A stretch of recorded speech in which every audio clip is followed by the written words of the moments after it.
नमस्कार दोस्तों, स्वागत है आप सभी का रार एजुकेशन में। हम लोग जीव विज्ञान का अध्ययन कर रहे थे, जिसके अंतर्गत पाचन तंत्र अध्याय का अध्ययन हम लोग शुरुआत किए थे। इससे पहले वाली वीडियो में हम लोगों ने पाचन के कुछ महत्वपूर्ण अंगों के बारे में देख लिया था। आज हम लोग देखेंगे दांतों के बारे में और जिह्वा के बारे में। दांत के कितने भाग होते हैं, कितने प्रकार के दांत होते हैं, दंत सूत्र क्या होता है, और जीभ के बारे में देखेंगे। तो जीभ में कहाँ से कड़वा, मीठा, तीखा, इन सब का एहसास होता है हमें। तो चलिए शुरू करते हैं। मानव के जो दांत है वो पाचन की क्रिया में सहायक अंग के रूप में काम करते हैं।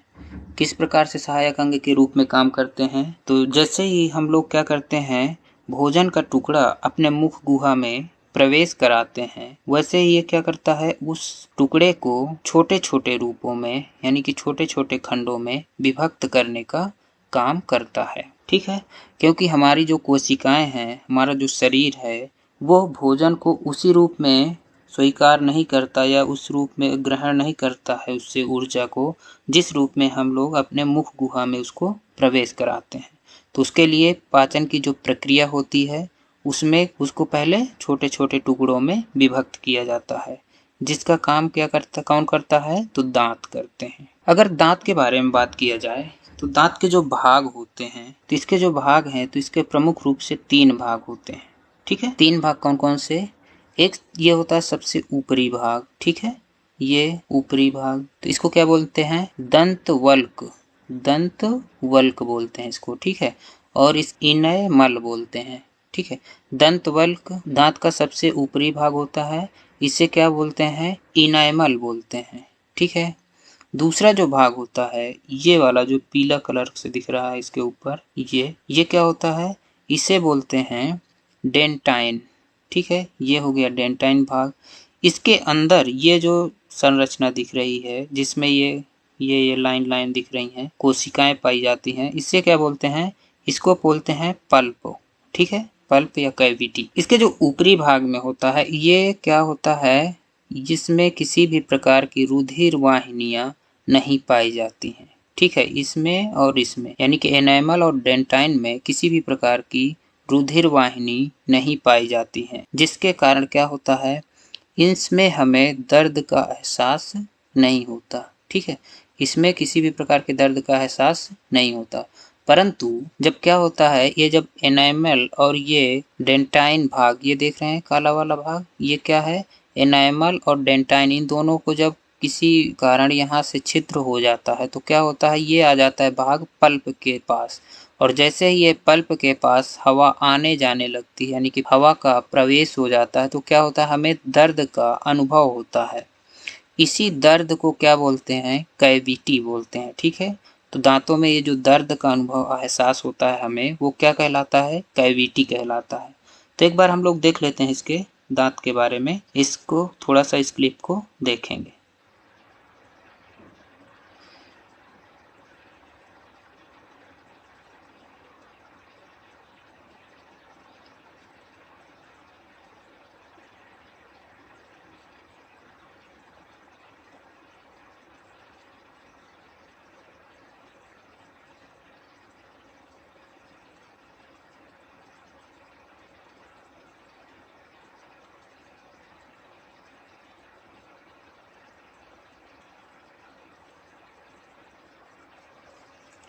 ठीक है, तो अभी आप लोगों ने देखा कि ये जो छिद्र था उसमें क्या किया गया, एक ये जो कैविटी रोग हो जाता है, उस कैविटी रोग का जो इलाज किया जाता है उसको क्या बोलते हैं? RCT।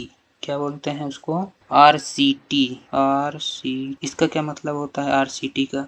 इसका मतलब होता है रूट कैनाल ट्रीटमेंट। ठीक है, ये जो रूट है इसकी, रूट कैनाल ट्रीटमेंट बोलते हैं इसको। जो ये भरा गया इसमें और इसके ऊपर से फिर ये आवरण लगा दिया गया, ये क्या है? ये ही एनामल होता है। ठीक है, दंतवल्क होता है।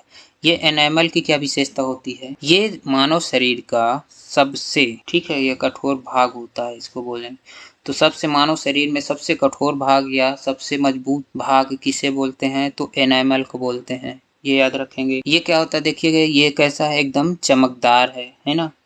और सबसे बाहरी आवरण, तो सबसे बाहरी आवरण और जो ये चमकदार परत है ये ऊपरी का, इसे ही बोलते हैं क्या, एनामल बोलते हैं। और यह मानव शरीर का सबसे अधिक कठोर भाग होता है। ये चीज समझ में आ गई।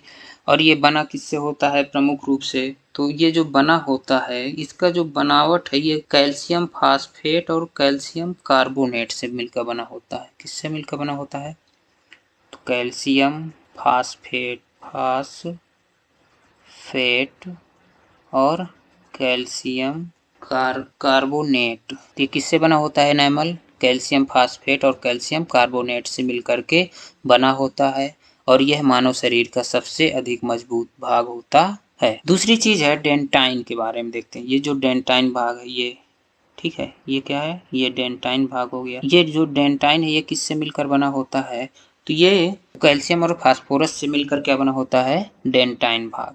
अगर हम पूरे दांत के भाग की बात करें, इस पूरे दांत को देखें अगर, तो ये किससे मिलकर के पूरा दांत अगर बना होता है, इसको देखा जाए तो ये तीन चीजों से मिलकर के प्रमुख रूप से बना होता है। यानी कि दांत की जो कठोरता होती है वो क्यों होती है, तो इसमें होता है कैल्शियम, दूसरी चीज होती है फास्फोरस और तीसरी चीज क्या होती है, तीसरी चीज होती है फ्लोरीन। तो पूरा जो दांत है, ये जो पूरा दांत है ये किससे मिलकर बना होता है, कैल्शियम फास्फोरस और फ्लोरीन से मिलकर बना होता है। और इसी के कारण दांत में क्या होती है, मजबूती होती है इनके कारण, ठीक है। अगर हम देखें एनामल किससे मिलकर बना होता है, तो एनामल कैल्शियम फास्फेट और कैल्शियम कार्बोनेट से मिलकर बना होता है। डेंटाइन कैल्शियम और फास्फोरस से मिलकर बना होता है। और पूरा दांत का भाग कैल्शियम फास्फोरस और फ्लोरीन से मिलकर के बना होता है। एक बार इसको फिर से व्यवस्थित रूप से देख लेते हैं। तो जो इस दांत का जो सबसे ऊपरी भाग है इसे एनामल बोलते हैं या दंतवल्क बोलते हैं। यह मानव शरीर का सबसे मजबूत भाग होता है, यह सबसे कठोर भाग होता है।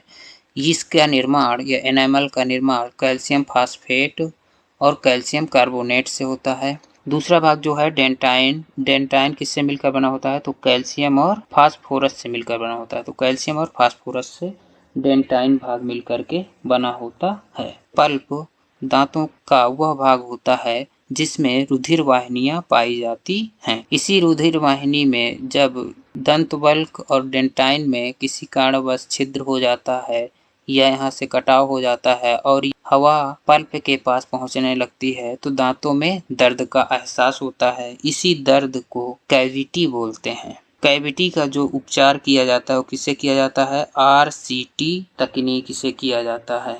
इसका फुल फॉर्म होता है रूट कैनाल ट्रीटमेंट, ठीक है। ये चीज समझ में आ गई होगी। अब हम लोग आगे बढ़ते हैं। दांतों के प्रकार की बात की जाए तो दांत प्रमुख रूप से 4 प्रकार के होते हैं। कौन कौन से, कृंतक, रदनक, अग्रचर्वणक और पश्चचर्वणक, ठीक है। इसको देखते हैं, एक बार इस चित्र को देख लेते हैं, इस क्लिप को, इसके बाद फिर इसमें आगे बात करते हैं।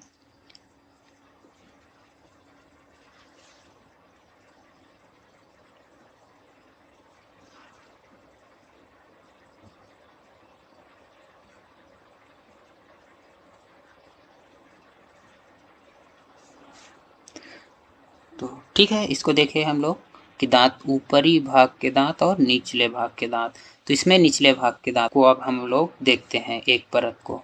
अगर इसके संख्या की बात की जाए तो ये कितने होते हैं, एक वयस्क मनुष्य में 32 दांत होते हैं जिनमें से 16 नीचे और 16 ऊपर होते हैं। अगर दिन को गिनती करें तो 1 2 3 4 5 6 7 8 9 10 11 12 13 14 15 और 16, ठीक है।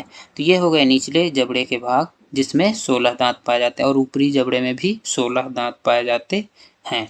अब हम लोग इसको आधे से इधर बांट देते हैं इसको, ठीक है। इधर का ये दायां भाग और बायां भाग, ठीक है। तो अब इसमें हम लोग इतने का अध्ययन करते हैं, यहाँ से यहाँ तक 8 दांतों के बारे में, ठीक है। तो अगर देखा जाए तो इसमें ये क्या होते हैं, चपटे होते हैं। और ये काम क्या करते हैं, इनका काम क्या होता है, भोजन को काटने का ये काम करते हैं, ठीक है। तो भोजन को काटने का काम कौन करता है, तो कृंतक दांत करते हैं। और इनकी संख्या कितनी होती है, तो 2 होती है। ये जो दांत होते हैं ये शाकाहारियों में ज़्यादा विकसित होते हैं। ये चीज़ याद रखना है कि शाकाहारी में जो कृंतक दांत होते हैं वो क्या होते हैं, ज़्यादा विकसित होते हैं। फिर हम मांसाहारी के बाद में बात करते हैं। तो शाकाहारी में ज़्यादा विकसित होते हैं, ठीक है। ये काटने का काम करते हैं, चपटे आकार के होते हैं, भोजन को काटते हैं। और इसमें क्या देखा जाए अगर कृंतक के बारे में, तो जो हाथी होता है, हाथी के जो बाहर दांत दिखाई देते हैं ना, वो कौन से दांत होते हैं, वो कृंतक दांत ही होते हैं। ऐसे ही जो चूहे होते हैं, चूहे चूहे देखे होंगे जो कुतर देते हैं, कपड़े को कुतर देंगे, कागज कुतर देंगे, कुछ भी वो कुतरते रहते हैं ना, वो क्या होते हैं, उनके कृंतक दांत होते हैं। और इनकी विशेषता ये होती है चूहों के कृंतक दांत की कि ये जीवन पर्यंत बढ़ते रहते। इस जीवन पर्यंत जो बढ़ते रहने की इनकी प्रक्रिया है दांतों की, इसीलिए क्या करते हैं, अपने दांतों को घिसने के लिए कुछ न कुछ कुतरते रहते हैं ताकि दांत ज्यादा बढ़े ना, और जिससे क्या होगा, अगर बढ़ जाएंगे तो जबड़े खोलना ही मुश्किल हो जाएगा। इसलिए वो हमेशा कुतरते रहते हैं कुछ ना कुछ, ठीक है। ये चीज समझ लेना है। हाथी के जो बाहर दांत दिखाई देते हैं वो कृंतक दांत ही होते हैं। मानव भी कितने 2 दांत पाए जाते हैं। इनका प्रमुख कार्य क्या होता है, भोजन को काटना, ठीक है। अब हम आते दूसरे में, रदनक में। तो रदनक जो दांत होते हैं ये कितने होते हैं, तो ये 1 होता है, ठीक है। एक तरफ की बात कर रहा हूँ, 1 दांत इसका हो गया, 2 इसके ले लेते हैं, ठीक है। तो 1 दांत ये रदनक हो गया। इसका काम क्या होता है, क्या करता है, नुकीला होता है थोड़ा सा। इधर अभी चपटा हुआ दिख रहा है, लेकिन इधर देखोगे तो ये क्या दिख रहा है, नुकीला सा, है ना। ये जो नुकीला होता है ये क्या करता है, चीरने फाड़ने का काम करता है। जैसे किसी मांसाहारी जो होता है वो क्या करता है, ऐसे चिड़ता है ना, चीरने फाड़ने का कार्य करता है। तो ये जो रदनक दांत होता है ये मांसाहारियों में ज्यादा विकसित पाए जाते हैं। और ये किसके बगल में पाए जाते हैं, तो ये देखेंगे तो ये क्या हो गया, कृंतक। कृंतक के बगल में ही रदनक पाया जाता है, ठीक है। तो कृंतक के बगल में पाया जाने वाला दांत रदनक होता है और यह चीरने फाड़ने का कार्य करता है। मांसाहारियों में रदनक दांत ज्यादा विकसित होते हैं। इसकी संख्या कितनी होती है, 1 होती है, यह याद रखेंगे। अगला है अग्रचवर्णक या प्रीमूलर बोलते हैं इसको, ठीक है।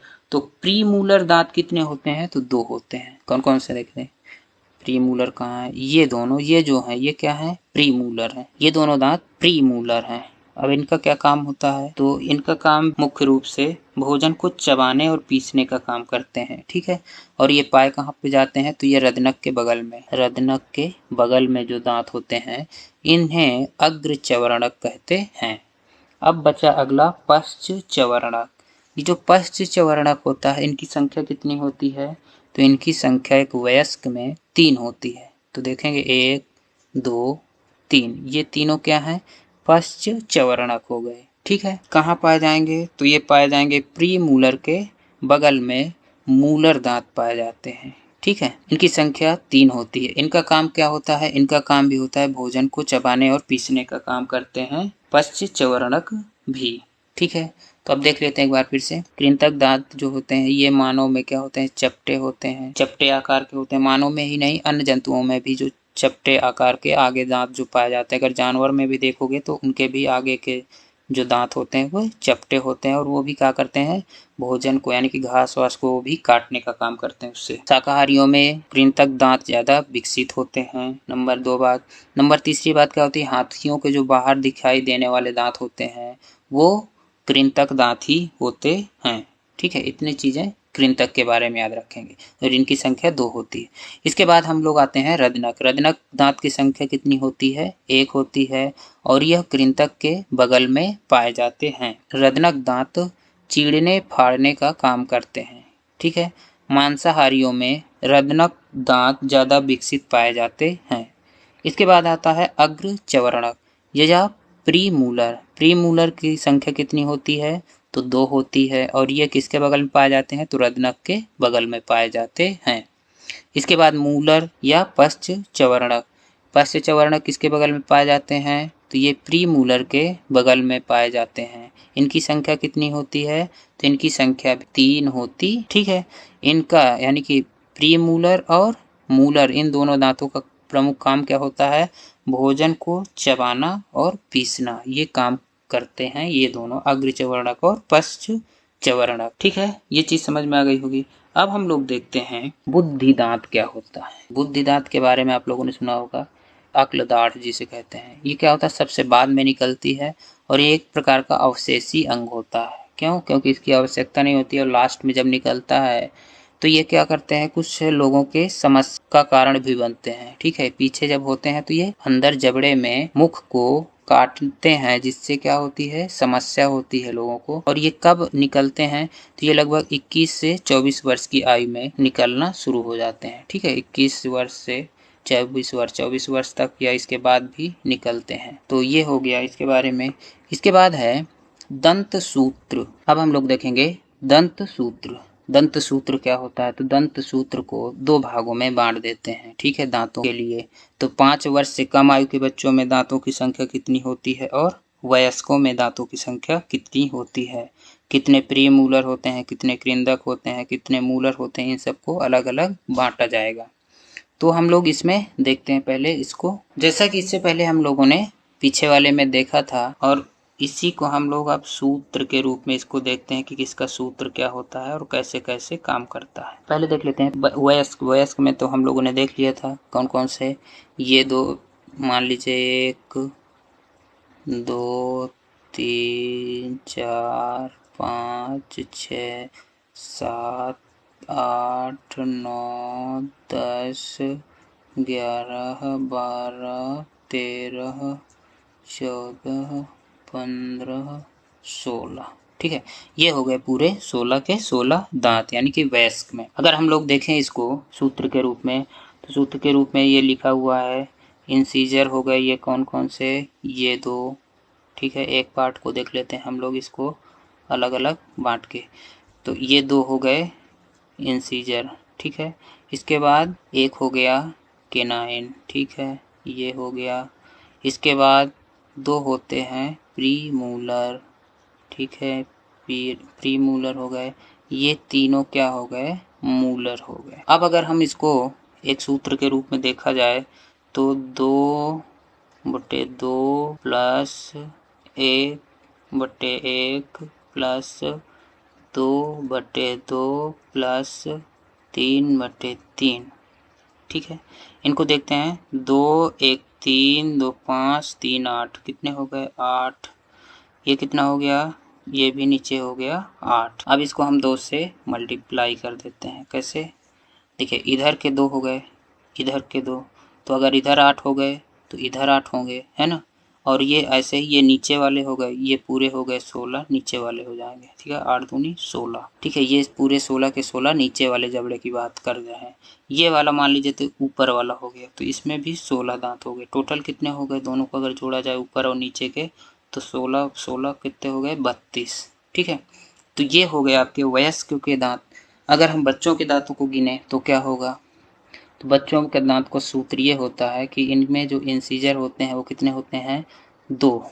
ठीक है, तो अगर इसको हम लोग लिखें तो 2/2 प्लस ये जो केनाइन होता है ये कितने होते हैं, ये होते हैं 1। तो 1/1 प्लस प्री मूलर इनमें नहीं पाया जाता, यानी कि ये जो दांत हैं, ये जो प्री मूलर इनमें नहीं पाया जाता, यानी कि ये वाले जो दांत हैं, ये जो 2 दांत हैं, ये बच्चों में नहीं पाए जाते। ठीक है, इसके बाद आइए प्री मूलर के बाद क्या बचा, मूलर। इसमें जो बच्चों में होता है कितने पाए जाते हैं, 2। तो 2 दांत हो गए। अब इनको जोड़ें, अगर इसको मूलर वाले में, यानी कि जो 3 पाए जाते थे किस में, वयस्क में, तो बच्चों में कितने पाए जा रहे हैं, सिर्फ 2। ठीक है, अब इनको जोड़ते हैं, 2 1 3 3 2 5, नीचे भी हो जाएगा 5। ये हो गए एक तरफ के, इधर के नीचे वाले जबड़े में। अगर दूसरे वाले जबड़े की तरफ बात किया जाए तो इसमें 2 से गुणा करवा देते हैं। ठीक है, तो कितना हो जाएगा, 5 दूनी 10 और 5 दूनी 10, तो यानी कि 20। टोटल अगर जोड़ा जाए तो 10 + 10 = 20, यानी कि 20 दांत किसके होते हैं, 5 वर्ष से कम आयु के बच्चों के। ठीक है, ये इनका सूत्र होता है। वयस्क में कितने होते हैं, तो 16 16 32, यानी कि नीचे के जबड़े में 16, ऊपर के जबड़े में 16, और टोटल होते हैं 32। इनमें होते हैं 10 और 10 यानी कि 20। अब अगर एक बात यहीं पे और देख लेते हैं कि ये जो 20 दांत हैं और ये 32 दांत हैं, अगर 32 में 20 को माइनस किया जाए तो क्या हो जाएगा, बच जाएगा 12। ठीक है, तो ये जो 12 दांत हैं ये क्या होते हैं, स्थायी दांत होते हैं, यानी कि ये एक बार ही उगते हैं। इसके बाद ये जो 20 दांत हैं ये क्या होते हैं, अस्थायी होते हैं। अस्थायी मतलब दूध के दांत भी नहीं बोलते हैं 20 दांतों को। ठीक है, तो दूध के दांत कौन से कितने होते हैं, तो 20 या अस्थायी दांत, ये दोबारा उगने वाले दांत। ठीक है, ये दोबारा उगते हैं, तो दोबारा उगने वाले दांतों की संख्या कितनी होती है, 20, जबकि स्थायी दांतों की संख्या कितनी होती है, 12। ठीक है, अब हम लोग देखते हैं आगे, हम लोग देखते हैं अब जिह्वा के बारे में। ठीक है, ये भी क्या होता है, पाचन में सहायक अंग के रूप में काम करता है। जैसे कि हम लोग सबसे पहले वाले चैप्टर पे यानी कि वीडियो पे देखे थे, पाचक अंग होते हैं यानी कि जो सीधे पाचन की क्रिया में भाग लेते हैं और कौन पाचन की क्रिया में सहायता करते हैं। तो जिह्वा जो होती है, जो जिह्वा है ये, ठीक है, ये पूरी जिह्वा हो गई। ये जो जिह्वा है ये क्या होती है, एक मांसल संरचना। मांसल संरचना का मतलब क्या होता है, एक मांस वाली संरचना होती है। ठीक है, मांस युक्त संरचना होती है, क्योंकि इसमें हड्डी नहीं पाई जाती है जिह्वा में। ठीक है, तो ये एक मांसल संरचना होती है और इसमें क्या पाए जाते हैं, इसमें हजारों की संख्या में क्या पाए जाते हैं, छोटे छोटे छोटे छोटे करके यहाँ पे स्वाद कलिकाएं पाई जाती हैं इसमें। ये जो स्वाद कलिकाएं होती हैं इनसे हमें पता चलता है कि कहाँ मीठा, नमकीन, खट्टा, कड़वा या तीखा, इन सब का कहाँ से हमें पता चलता है, तो इस जीभ में जो ये पाई जाती हैं स्वाद कलिकाएं, इन्हीं से हमें पता चलता है कि क्या ये वस्तु मीठी है या कड़वी है या नमकीन है या खट्टी है, ये सब चीज़ें पता चलता है। ठीक है, और तो इसमें अब ये देखने वाली बात है कि किस भाग से हमें मीठे का पता चलेगा, जीभ की किस भाग से नमकीन का पता चलेगा, किस भाग से खट्टे का पता चलेगा और किस भाग से कड़वा या तीखे का पता चलेगा। ठीक है, तीखापन कहाँ से पता चलता है, तो चलिए देखते हैं इसको कहाँ से कैसे पता चलेगा हमको। तो ये जो जीभ है इसके जो आगे वाला भाग होता है इसको हम कितने भागों में बांट देते हैं, एक यहाँ से यहाँ का भाग बांट देते हैं। ठीक है, एक ऐसे ऐसे बांट देते हैं। ठीक है, ये ठीक है, अब इसको देखते हैं, ये वाला जो भाग है, एक ये ये भाग हो गए। ठीक है, इसके जो आगे वाला भाग है यानी कि ये वाला जो भाग है ये जीभ का, ठीक है, इससे किसका पता चलता है, इससे मिठास का यानी कि मीठे का पता चलता है, मीठा। ठीक है, इसके बाद देखते हैं नमकीन का किससे पता चलता है, तो नमकीन वाला जो पता चलता है वो ये वाला भाग होता है, बगल वाला नमकीन, यानी कि इसके जस्ट बगल में ये जो पाया जाता है, इससे क्या पता चलता है, हमें नमकीन स्वाद का पता चलता है। इससे पीछे वाले में क्या पता चलता है, इससे हमें खट्टे का पता चलता है कि वस्तु खट्टी है या नहीं। ठीक है, खट्टापन का पता चलता है।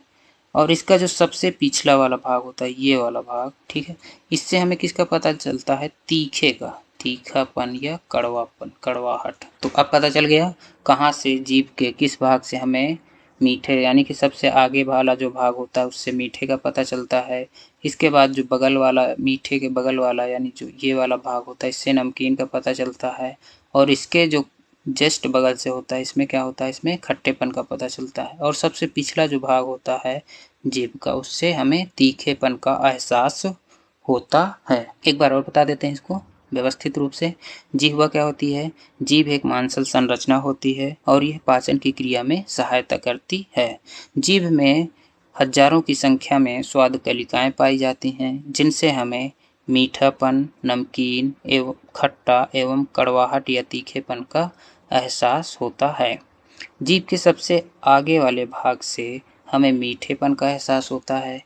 इसके बाद जो ये बगल वाला है इससे हमें नमकीन स्वाद का पता चलता है। और इससे पीछे वाले भाग में हमें खट्टेपन का एहसास होता है। और सबसे पीछे वाली जो भाग होती है जीभ की, उससे हमें तीखा या कड़वाहट का एहसास होता है। तो ये हो गया आज की चैप्टर का, जिसमें हम लोगों ने देखा है दांत और जिह्वा के बारे में। अब अगली क्लास में हम लोग देखेंगे ग्रास नली, अमाशय और आंतों के बारे में। ठीक है, जो पाचक अंग है प्रमुख रूप से उनके बारे में हम लोग देखेंगे। वीडियो पसंद आए तो लाइक करिए, चैनल को सब्सक्राइब करिए और दोस्तों के बीच में शेयर करिए। मिलते हैं अगली वीडियो में।